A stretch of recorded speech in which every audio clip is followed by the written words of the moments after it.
ಸತ್ಯ ವಚನ ಭೂಮಿಗೆ ಬಂದ ವಚನ ವಚನ ಸತ್ಯ ವಚನ ಭೂಮಿಗೆ ಬಂದ ವಚನ ಆದಿಯಲ್ಲಿ ಇದ್ದ ವಚನ ನಮ್ಮ ನೋಡ ಬಂದ ವಚನ ವಚನ ಸತ್ಯ ವಚನ ಭೂಮಿಗೆ ಬಂದ ವಚನ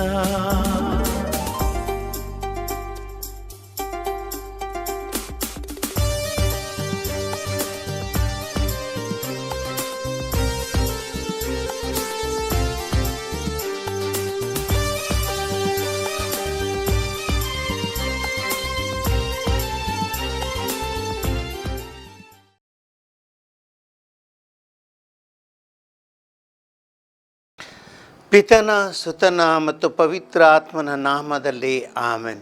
ಸಹೋದರ ಸಹೋದರಿಯರೇ, ದೇವರ ವಾಕ್ಯವನ್ನು ಆಲಿಸುವ ಈ ಕಾರ್ಯಕ್ರಮಕ್ಕೆ ನಿಮಗೆಲ್ಲರಿಗೂ ಪ್ರೀತಿಯ ಸ್ವಾಗತ.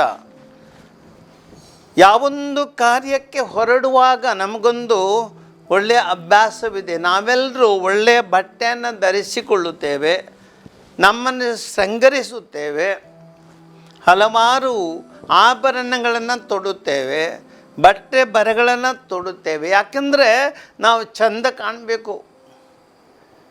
ನಾವು ಹೋಗುವಂಥ ಕಾರ್ಯ ಅದೊಂದು ಶುಭ ಕಾರ್ಯ. ಆ ಶುಭ ಕಾರ್ಯಕ್ಕೆ ನಾವು ಒಳ್ಳೆಯ ಬಟ್ಟೆಗಳನ್ನು ಧರಿಸಿಕೊಂಡು, ಒಳ್ಳೆಯ ಆಭರಣಗಳನ್ನು ಧರಿಸಿಕೊಂಡು, ಒಳ್ಳೆಯ ಚೆಂದವಾಗಿ ನಾವು ಹೋಗಬೇಕು. ಅದು ನಮ್ಮ ಆಸೆ ತಾನೆ. ನೀವೆಲ್ಲರೂ ಬಹುಶಃ ಇದನ್ನೇ ಇಚ್ಛಿಸುತ್ತೀರಿ. ಅದಕ್ಕಾಗಿ ಎಷ್ಟೋ ಸಮಯವನ್ನು ಕಳೀತೀರ. ಒಂದು ಕಾರ್ಯಕ್ರಮ ಅದನ್ನು ಕಾರ್ಯಕ್ರಮಕ್ಕೆ ಹಾಜರಾಗೋ ಮೊದಲು ಅದೆಷ್ಟೋ ಜನ ಬ್ಯೂಟಿ ಪಾರ್ಲರ್ಗಳಿಗೆ ಹೋಗ್ತಿದ್ದಾರೆ.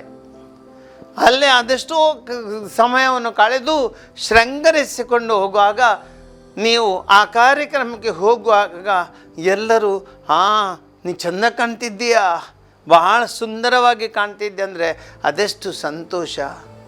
ಸಹೋದರ ಸಹೋದರರೇ, ನಮ್ಮ ದಿನನಿತ್ಯದ ಜೀವನದಲ್ಲಿ ಹೀಗಾದರೆ ಆಧ್ಯಾತ್ಮಿಕ ಜೀವನದಲ್ಲಿ ನಾವು ಹೇಗಿರಬೇಕು? ಆಧ್ಯಾತ್ಮಿಕ ಜೀವನದಲ್ಲಿ ಏನು ಧರಿಸಬೇಕು? ಯಾವ ಶೃಂಗಾರಗಳು ನಮಗೆ ಬೇಕು? ಯಾವ ಆಭರಣಗಳು ನಾವು ಧರಿಸಬೇಕು? ಯಾರು ನಮ್ಮನ್ನು ಚಂದ ಕಾಣ್ತೀಯಾ ಅಂತ ಹೇಳಬೇಕು? ಇದರ ಬಗ್ಗೆ ಯೋಚನೆ ಮಾಡೋಣ. ಈ ಲೌಕಿಕ ಜೀವನ ಅಲ್ಪಕಾಲದ ಜೀವನ. ಸಹೋದರ ಸಹೋದರರೇ, ಇವತ್ತು ನಾವು ಒಂದು ಕಾರ್ಯಕ್ಕೆ ಹೋಗ್ತೀವಿ, ನೋಡ್ತೀವಿ, ಆ ಕಾರ್ಯಕ್ಕೆ ಹೋಗಿ ಎಲ್ಲರೂ ನಮಗೆ ಚಂದ ಕಾಣ್ತೀಯ ಅಂತ ಹೇಳ್ತಾರೆ. ಆದರೆ ಮನೆಗೆ ಬಂದು ಆಭರಣಗಳನ್ನು ತೆಗೆಯುವಾಗ ನಿನ್ನ ಆ ಅಂದ ಚಂದ ಎಲ್ಲ ಒಂದೇ ಗಳಿಗೆಯಲ್ಲಿ ಹೋಗಿಬಿಡುತ್ತೆ. ಪುನಃ ನೀನು ಸಾಧಾರಣ ವ್ಯಕ್ತಿಯಂತೆ ಕಾಣ್ತಿದ್ದೀಯಾ? ನಮ್ಮ ಜೀವನದಲ್ಲಿ ಅದೆಷ್ಟೋ ಈ ಶೃಂಗಾರಗಳನ್ನು ಉಟ್ಟು ಚಂದ ಕಾಣಿದವರು ನಾವು ಒಂದು ದಿನ ನಮ್ಮ ಈ ಪ್ರಾಯವೂ ಹೋಗಿ ಬಿಡುವಾಗ, ನಾವು ಮುದುಕರಾಗುವಾಗ ಆ ಚಂದ ನಿಲ್ಲಲ್ಲ, ಹೋಗ್ಬಿಡುತ್ತೆ. ಆದರೆ ಒಂದು ರೀತಿಯ ಆಭರಣಗಳಿವೆ, ಒಂದು ರೀತಿಯ ಶೃಂಗಾರವಿದೆ. ಜೀವನ ಪೂರ್ತಿ ಆ ಆಭರಣಗಳನ್ನು ತೊಟ್ಟು ನಾವು ಆ ಚಂದವನ್ನು ಕಾಪಾಡಿಕೊಳ್ಳುವಂತಹ ದಾರಿ ಇದೆ. ಅದೇ ಸುಜ್ಞಾನದ ದಾರಿ. ದೇವರ ವಾಕ್ಯ ನಮಗೆ ಹೇಳುತ್ತೆ ಸಹೋದರ ಸಹೋದರಿಯರೇ. ಆದ್ದರಿಂದ ದೇವರ ವಾಕ್ಯ ನಮಗೆ ಏನು ಹೇಳುತ್ತೆ ಇವತ್ತು? ನಿನ್ನ ಕೊರಳಲ್ಲಿ ಧರಿಸಿಕೋ ಸುಜ್ಞಾನದ ಸರಪಣಿಯನು. ನಿನ್ನ ಕೊರಳಲ್ಲಿ ಧರಿಸು ಸುಜ್ಞಾನದ ಸರಪಣಿಯನು. ಸಿರಾಕನ ಗ್ರಂಥ ಅಧ್ಯಾಯ 6 ವಾಕ್ಯ 24ರಿಂದ ನಾವು ಓದ್ತೀವಿ. ಕೊರಳಲ್ಲಿ ಧರಿಸಿಕೋ ಸುಜ್ಞಾನದ ಸರಪಣಿಯನ್ನು. ಚಿನ್ನದ ಸರಪಣಿ ಅಲ್ಲ. ಚಿನ್ನದ ಸರಪಣಿ ಇವತ್ತು ನಿನ್ನಲ್ಲಿದೆ, ನಾಳೆ ಅದು ಉಳಿಯಲ್ಲ.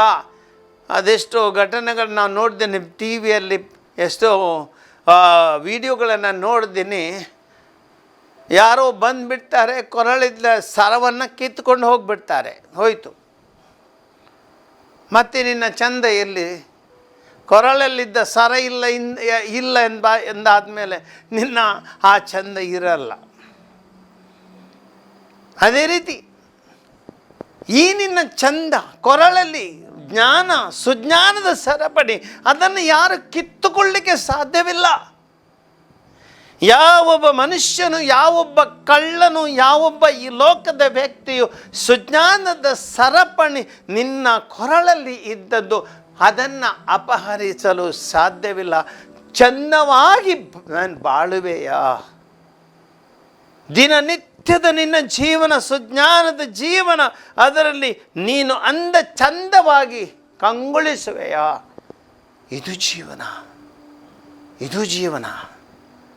ಆದ್ದರಿಂದ ಯೋಚಿಸಬೇಕು. ನಾವು ಲೌಕಿಕ ವಸ್ತುಗಳ ಬಗ್ಗೆ ನಾವು ಲೆಕ್ಕವಿಲ್ಲದಷ್ಟು ಯೋಚನೆಗಳನ್ನು ತೊಡಗಿಸಿಕೊಂಡು ಅವುಗಳಿಗೆ ಪ್ರಾಮುಖ್ಯತೆಯನ್ನು ಕೊಟ್ಟು ಜ್ಞಾನವನ್ನು ಕಳೆದು ಜೀವಿಸಿದರೆ ಏನು ಪ್ರಯೋಜನವಿಲ್ಲ. ಒಬ್ಬ ವ್ಯಕ್ತಿ ತಾನು ಏನು, ತಾನು ಯಾವ ರೀತಿ ಇರಬೇಕು, ತಾನು ಯಾವ ರೀತಿ ಜೀವಿಸಬೇಕು, ಆ ಜ್ಞಾನ ಒಳ್ಳೆಯ ಜೀವನಕ್ಕೆ ಏನನ್ನು ಧರಿಸಬೇಕು, ಏನು ಆಭರಣಗಳು, ಇದನ್ನು ಯೋಚಿಸಬೇಕು. ನಮ್ಮ ಈ ಭೌತಿಕ ರೀತಿಯ ಆಭರಣಗಳಲ್ಲ, ಆಧ್ಯಾತ್ಮಿಕ ಆಭರಣ ಸುಜ್ಞಾನ.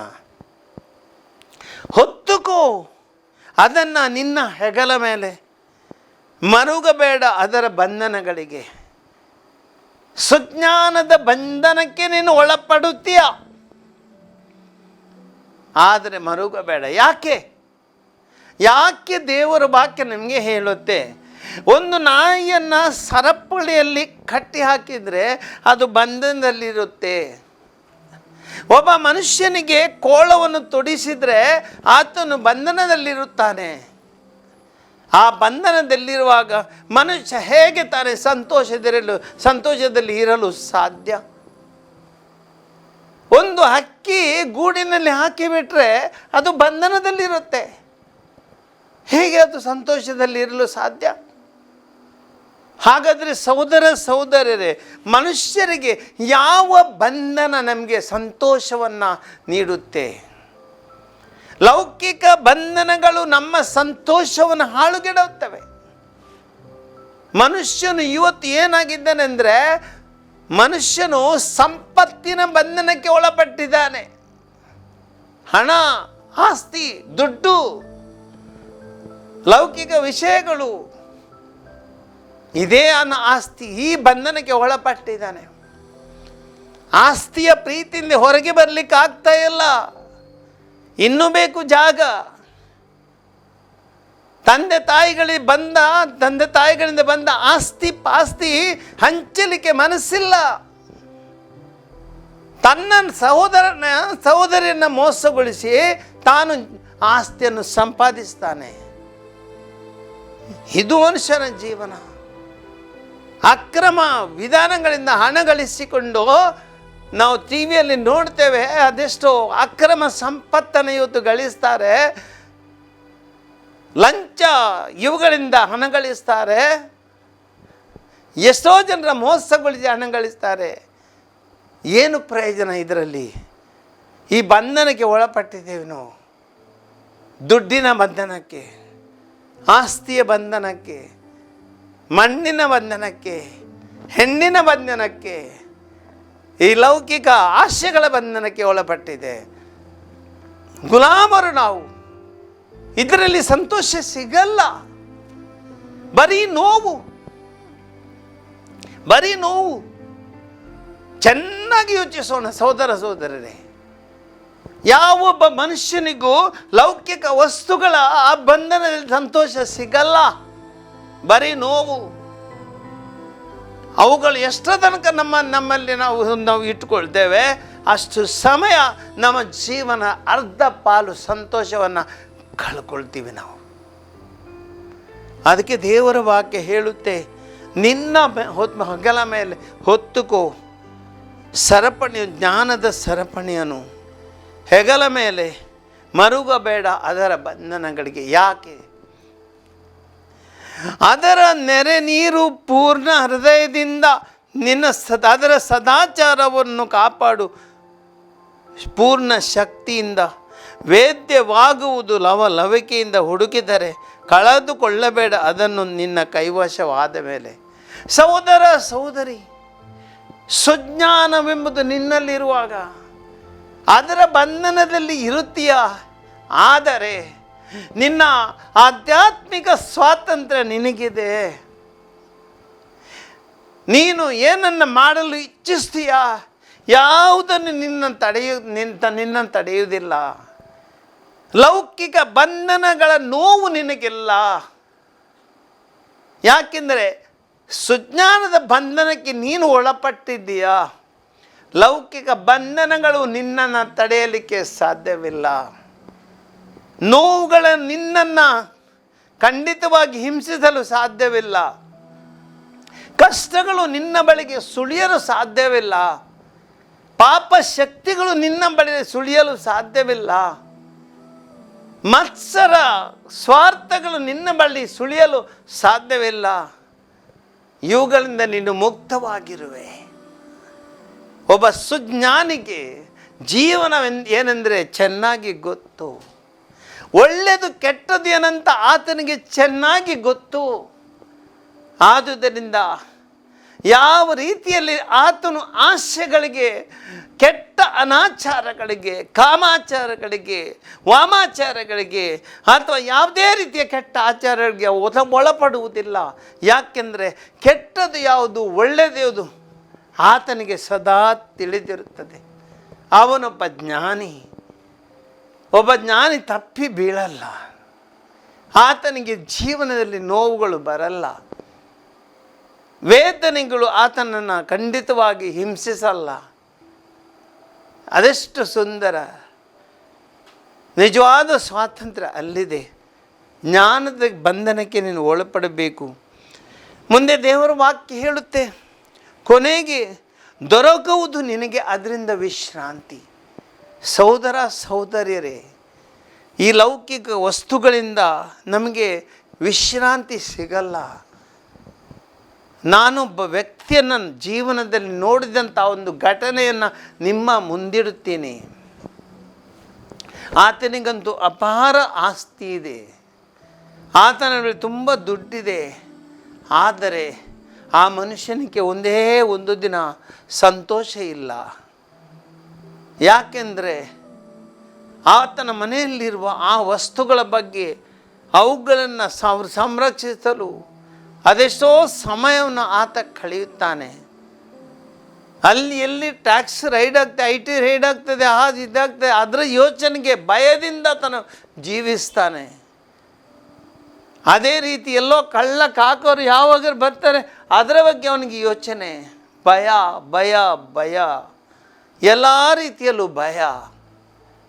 ತನ್ನ ಹಣವನ್ನು ದೋಚಿಕೊಳ್ಳಲು ತನ್ನ ಕುಟುಂಬದವರೇ ಏನು ಮಾಡ್ತಾರೆಂದು ಭಯ, ಹಣದ ಬಗ್ಗೆ ಭಯ, ತನ್ನಲ್ಲಿದ್ದ ಆಸ್ತಿ ಪಾಸ್ತಿ ಮುಂದೆ ಯಾರಿಗೆ ಹೋಗ್ತದೋ ಅದೋ ಭಯ ಭಯ ಭಯ. ಎಲ್ಲಿದೆ ಸಂತೋಷ? ಎಲ್ಲಿದೆ ಸಂತೋಷ? ಕೆಲ ಸಮಯದ ಹಿಂದೆ ನೀವು ಬಹುಶಃ TV9 ಅಥವಾ TV ಚಾನೆಲ್ಗಳು ನೋಡಿದ ಘಟನೆ ನೆನಪಾಗಿರಬಹುದು. ಒಂದೇ ಕುಟುಂಬದಲ್ಲಿ 4 ಜನ ಆತ್ಮಹತ್ಯೆ ಮಾಡಿದರು. ಆ ಶ್ರೀಮಂತ ವ್ಯಕ್ತಿಯ ಬಳಿ ಅಪಾರ ಆಸ್ತಿ ಇತ್ತು. ಆದರೆ ಏನು ಪ್ರಯೋಜನ? ಜ್ಞಾನವಿಲ್ಲದಂತಹ ಜೀವನ. ಒಳ್ಳೆಯದು ಕೆಟ್ಟದ್ದು ಎಂಬುದು ಆ ಜ್ಞಾನವಿಲ್ಲದ ಆ ಮನೆಯಲ್ಲಿ ಏನಾಯಿತು? ಒಳ್ಳೆಯದು ಕೆಟ್ಟದ್ದು ಯಾವುದಂತ ಅವರಿಗೆ ತಿಳಿಯಲು ಅಸಾಧ್ಯವಾಯಿತು. ಲೌಕಿಕತೆಗಾಗಿ, ಲೌಕಿಕ ಸಂತೋಷಕ್ಕಾಗಿ ಒಬ್ಬ ಮನೆಯ ಯಜಮಾನ ದಾರಿ ತಪ್ಪಿದಾಗ, ಆತನ ಮಕ್ಕಳು ಹಿಂಸೆಗೆ ಒಳಪಟ್ಟಾಗ, ಅಲ್ಲಿ ವೇದನೆ ದುಃಖ ಮನೆಯಲ್ಲಿ ತುಂಬಿದಾಗ ಆತ್ಮಹತ್ಯೆಗೆ ದಾರಿಯಾಯಿತು. ಇದನ್ನು ತಿಳಿದುಕೊಳ್ಳೋಣ. ಸುಜ್ಞಾನ ಎಂಬುದು ನಮಗೆ ಅದಕ್ಕೆ ಬೇಕು. ಸುಜ್ಞಾನವು ಕೊರಳಲ್ಲಿರುವಾಗ ನಮಗೆ ವೇದನೆಗಳು, ದುಃಖಗಳು, ನೋವುಗಳು ಬರಲ್ಲ. ಮನುಷ್ಯನು ಈ ಜೀವನದಲ್ಲಿ ಆ ಬಂಧನಗಳಿಗೆ ಒಳಪಡಬಾರದು. ಸಹೋದರ ಸಹೋದರರೇ, ಕೆಟ್ಟ ಬಂಧನಗಳಿಗೆ, ಲೌಕಿಕ ಬಂಧನಗಳಿಗೆ, ಕೆಟ್ಟ ಯೋಚನೆಗಳಿಗೆ, ಕೆಟ್ಟ ಆಸೆಗಳಿಗೆ, ದುರ್ಗುಣಗಳಿಗೆ, ಕೆಟ್ಟ ಅಭ್ಯಾಸಗಳಿಗೆ ಮನುಷ್ಯ ಒಳಪಡಬಾರದು. ಸುಜ್ಞಾನವಿದ್ದ ವ್ಯಕ್ತಿ ಯಾವತ್ತೂ ಅವುಗಳಿಗೆ ಒಳಪಡಲ್ಲ. ಆತನು ನಿಜವಾದ ಒಂದು ಸ್ವಾತಂತ್ರ್ಯ ಹೊಂದಿಕೊಳ್ತಾನೆ. ಅದಕ್ಕಾಗಿ ಸುಜ್ಞಾನ ನಮಗೆ ಹೇಳುತ್ತದೆ, ಕೊನೆಯಲ್ಲಿ ನಿನಗೆ ವಿಶ್ರಾಂತಿ ಎಲ್ಲಿ ದೊರಕುವುದು? ಇವುಗಳಲ್ಲಿ ನಿನಗೆ ವಿಶ್ರಾಂತಿ ದೊರಕಲ್ಲ. ನಿಜವಾದ ವಿಶ್ರಾಂತಿ ಸುಜ್ಞಾನದಲ್ಲಿ. ಕೊನೆಯಲ್ಲಿ ದೊರಕುವುದು ನಿನಗೆ ವಿಶ್ರಾಂತಿ. ಆಗ ಅದು ಪರಿಣಮಿಸುವುದು ನಿನಗೆ ಆನಂದವಾಗಿ, ಸಂತೋಷ. ಸಹೋದರ ಸಹೋದರಿ, ನಿನ್ನಲ್ಲಿ ದುಡ್ಡು ಇಲ್ಲದಿರಬಹುದು, ಆಸ್ತಿ ಪಾಸ್ತಿ ಇಲ್ಲದಿರಬಹುದು, ನಿನ್ನ ಜೀವನದಲ್ಲಿ ಬಹುಶಃ ಲೌಕಿಕವಾಗಿ ಏನಿದೆ ಇಲ್ಲದಿರಬಹುದು. ಅದು ಪರವಾಗಿಲ್ಲ. ಮನಸ್ಸಿಗೆ ಸಂತೋಷವಿದ್ದರೆ ಅದೇ ತಾನೇ ಜೀವನ. ಮನಸ್ಸಿಗೆ ನೆಮ್ಮದಿ ಇದ್ದರೆ ಅದೇ ತಾನೇ ಜೀವನ. 3 ಹೊತ್ತು ಊಟ, ಅಲ್ಪ ಊಟ ಮಾಡಿದರೆ ಆ ಊಟದಲ್ಲಿ ಸಂತೋಷದಿಂದ ಅದೇ ತಾನೇ ಜೀವನ. ಇದು ಮನುಷ್ಯನಿಗೆ ನಿಜವಾದ ಆನಂದ ಕೊಡುತ್ತೆ. ಈ ಮನುಷ್ಯನಿಗೆ ಚೆನ್ನಾಗಿ ವಿಶ್ರಾಂತಿ ಸಿಗತ್ತೆ. ಆತನು ಚೆನ್ನಾಗಿ ನಿದ್ದೆ ಮಾಡ್ತಾನೆ. ಟೆನ್ಷನ್ ಇಲ್ಲ, ಚಿಂತೆ ಇಲ್ಲ, ವ್ಯಥೆಗಳಿಲ್ಲ, ಭಯ ಇಲ್ಲ, ಯಾವುದೇ ರೀತಿಯ ಬಾಧ್ಯತೆಗಳಿಲ್ಲ. ಚೆನ್ನಾಗಿ ಮಲಗ್ತಾನೆ, ಚೆನ್ನಾಗಿ ರುಚಿಯಾಗಿ ಊಟ ಮಾಡುತ್ತಾನೆ, ಸಂತೋಷದಿಂದ ದಿನ ಕಳೆಯುತ್ತಾನೆ. ಇದುವೇ ನಿಜವಾದ ಜೀವನ. ಯಾಕೆಂದರೆ ಇದು ದೇವರಿಂದ ಬಂದಂಥ ಜೀವನ, ಸುಜ್ಞಾನದ ಫಲ. ಇವತ್ತು ನಮಗೆ ಇಂತಹ ಜೀವನ ಬೇಕು. ಮುಂದೆ ನಮಗೆ ದೇವರ ವಾಕ್ಯ ಹೇಳುತ್ತೆ, ಅದರ ಸಂಕೋಲೆಗಳು ಇರುವವು ನಿನಗೆ ಬಲವಾದ ಕವಚದಂತೆ, ಅದರ ಎಳೆಯ ಕೊಂಬೆಗಳು ಶೋಭಾಯಮಾನ ನಿಲುವಂಗಿಗಳಂತೆ. ಸುಜ್ಞಾನದ ಸಂಕೋಲೆಗಳು ಈ ನಿನಗೆ ಬಲವಾದ ಕವಚಗಳಿದ್ದಂತೆ ರಕ್ಷಣೆ ನೀಡುತ್ತೆ. ಒಬ್ಬ ಸುಜ್ಞಾನವನ್ನು ಹೊಂದಿದಂಥ ವ್ಯಕ್ತಿ, ಸುಜ್ಞಾನ ಅಂದರೆ ದೈವ ಜೀವನ, ದೇವರೊಟ್ಟಿಗೆ ಆತನಿದ್ದಾನೆ. ದೇವರು ಒಬ್ಬ ಮನುಷ್ಯನನ್ನು ಆಳುವುದೇ ಸುಜ್ಞಾನ. ಅಂಥ ವ್ಯಕ್ತಿಗೆ ದೇವರ ರಕ್ಷಣೆ ಇದೆ. ಕೆಟ್ಟ ಶಕ್ತಿಗಳಿಂದ ಆತನು ಬಾಧಿತನಾಗುವುದಿಲ್ಲ. ಆ ರಕ್ಷಣೆಯ ಕವಚವಿದೆ, ಕೋಟೆಯಂತೆ, ಬಲವಾದ ಕೋಟೆ. ಕೀರ್ತನೆ 91 ನಮಗೆ ಸ್ಪಷ್ಟವಾಗಿ ಹೇಳುತ್ತೆ, ಪರಾತ್ಪರ ಪ್ರಭುವಿನ ಮೊರೆ ಹೊಕ್ಕಿರುವವನು, ಪರಾತ್ಪರ ಪ್ರಭುವಿನ ಮೊರೆ ಹೊಕ್ಕಿರುವವನು ಸರ್ವಶಕ್ತನ ಆಶ್ರಯದಲ್ಲಿ ಸುರಕ್ಷಿತನು. ಹೇಳಿ, ಸರ್ವಶಕ್ತನ ಆಶ್ರಯದಲ್ಲಿ ಆತನು ಸುರಕ್ಷಿತನು. ನಾನಾತನಿಗೆ ನೀನೇ ನನ್ನ ರಕ್ಷಕನು, ದುರ್ಗವು, ನಂಬಿದ ದೇವನು ಎನ್ನುವೆನು. ತಪ್ಪಿಸುವನಾತನು ಬೇಟೆಗಾರನ ಬಲೆಯಿಂದ. ಬೇಟೆಗಾರನ ಬಲೆ, ಈ ಜೀವನದಲ್ಲಿ ಹಲವಾರು ಬೇಟೆಗಾರನ ಬಲೆಗಳು ನಮ್ಮನ್ನು ಹಿಡಿಯಲು ಪ್ರಯತ್ನ ಮಾಡ್ತೇವೆ. ಈ ಬಲೆಯಲ್ಲಿ ಯಾವಾಗ ನಾವು ಸಿಕ್ಕಿ ಹಾಕ್ಕೊಳ್ತೇವೆ ಭಯ. ಆದರೆ ದೇವರ ವಾಕ್ಯದ ಕೀರ್ತನೆ ಹೇಳ್ತೆ, ತಪ್ಪಿಸುವ ಆತನು ಬೇಟೆಗಾರನ ಬಲೆಯಿಂದ, ರಕ್ಷಿಸುವನು ಮಾರಕವಾದ ವ್ಯಾಧಿಯಿಂದ. ಕೊರೋನಾ ರೋಗ ಬಂತು, ಕೊರೋನಾ ರೋಗದಿಂದ ರಕ್ಷಿಸಲ್ಪಟ್ಟಿದ್ದೇವೆ. ಸುಜ್ಞಾನಿಯೊಬ್ಬನು ದೇವರ ದಾರಿಯಲ್ಲಿ ಸಾಗುವಾಗ ಆತನನ್ನು ಆ ವ್ಯಾಧಿಗಳಿಂದ, ಎಲ್ಲ ಮಾರಕ ವ್ಯಾಧಿಗಳಿಂದ ಆತನು ರಕ್ಷಿಸುವನು. ಹುದುಗಿಸುವನು ತನ್ನನ್ನು ತನ್ನ ಗರಿಗಳ ತೆಕ್ಕೆಯಲ್ಲಿ. ಆಶ್ರಯ ಪಡೆಯುವೆ ನೀನು ಆತನ ರೆಕ್ಕೆಗಳ ಅಡಿಯಲ್ಲಿ. ಒಂದು ಕೋಳಿ ಮರಿಗಳನ್ನು ಯಾವ ರೀತಿ ರೆಕ್ಕೆಯಲ್ಲಿ ಅಡಿಯಲ್ಲಿ ರಕ್ಷಿಸ್ತದೋ ಅದೇ ರೀತಿಯಲ್ಲಿ ದೇವರು ನಿನ್ನನ್ನು ರಕ್ಷಿಸುವನು. ಅಂಜಬೇಕಾಗಿಲ್ಲ ನೀನು ಇರುಳಿನ ದುರಿತಕ್ಕೆ, ಹಗಲಿನಲ್ಲಿ ಹಾರಿ ಬರುವ ಬಿರುಸು ಬಾಣಕ್ಕೆ ಹೆದರಬೇಕಾಗಿಲ್ಲ. ಕತ್ತಲೆಯಲ್ಲಿ ಸಂಚರಿಸುವ ವಿಪತ್ತಿಗೆ ಹೆದರಬೇಕಾಗಿಲ್ಲ. ನಡು ಹಗಲಲ್ಲಿ ಪೀಡಿಸುವ ಜಾಡ್ಯಕ್ಕೆ ಹೆದರಬೇಕಾಗಿಲ್ಲ. ಬೀಳಬಹುದು 1000 ಹೆಣಗಳು ಪಕ್ಕದಲ್ಲಿ, 10,000 ಹೆಣಗಳು ನಿನ್ನ ಬಲಗಡೆಯಲ್ಲಿ, ಅಂತ ಕೇಡೊಂದು ಬಾರದು ನಿನ್ನ ಪಾಲಿಗೆ. ಕೀರ್ತನೆ ಹೇಳುತ್ತೆ, ನೀನಿದನ್ನು ಕಣ್ಣಾರೆ ಕಾಣುವೆ, ದುರುಳರ ದಂಡನೆಯನ್ನು ನೋಡುವೆ, ಪ್ರಭುವನೇ ನಿನ್ನಾಶ್ರಯವಾಗಿಸಿಕೊಂಡಿರುವುದರಿಂದ, ಪರಾತ್ಪರನೇ ನಿನ್ನ ನಿವಾಸ ಆಗಿಸಿಕೊಂಡಿದ್ದರಿಂದ ಹಾನಿಯೊಂದು ನಿನಗೆ ಸಂಭವಿಸದು. ಸಹೋದರ ಸಹೋದರಿಯರೇ, ಸುಂದರವಾದ ದೇವರ ವಾಕ್ಯ. ಕೀರ್ತನೆ 91 ಓದಿ ಪುನಃ ಓದಿ. ಆ ದೇವರ ರಕ್ಷಣೆ, ಸುಜ್ಞಾನ ಹೊಂದಿದ ವ್ಯಕ್ತಿಗಳಿಗೆ ದೇವರ ರಕ್ಷಣೆ ಇದೆ. ಯಾವ ಹಾನಿಯೂ ನಮಗೆ ಆಗುವುದಿಲ್ಲ. ಹಾಗಿರುವಾಗ ಒಂದು ವೇಳೆಗೆ ಆ ದೇವರಲ್ಲಿ ಪ್ರಾರ್ಥಿಸೋಣ. ದಯಾಮಯಿ ದೇವರೇ, ನಾವು ನಮ್ಮ ಜೀವನವನ್ನೇ ನಿಮಗೆ ಅರ್ಪಿಸ್ತೇವೆ. ಈ ಲೋಕದಲ್ಲಿ ನಮಗೇನು ಆಸೆ ಇಲ್ಲ, ಬರೀ ನಮ್ಮ ಆಸೆ ಒಂದೇ, ನೀವೇ ನಮ್ಮ ಸರ್ವಶಕ್ತ ದೇವರು, ನಮ್ಮ ರಕ್ಷಣೆ, ನೀವೇ ನಮಗೆ ಸರ್ವಸ್ವ. ಸುಜ್ಞಾನ ಹೊಂದಿದ ದೇವರು, ಆ ಜ್ಞಾನಿ ದೇವರು ನೀವೇ. ಸುಜ್ಞಾನ ಎಂಬುದು ನಿಮ್ಮ ಹಾಜರಿ ನಮ್ಮಲ್ಲಿ.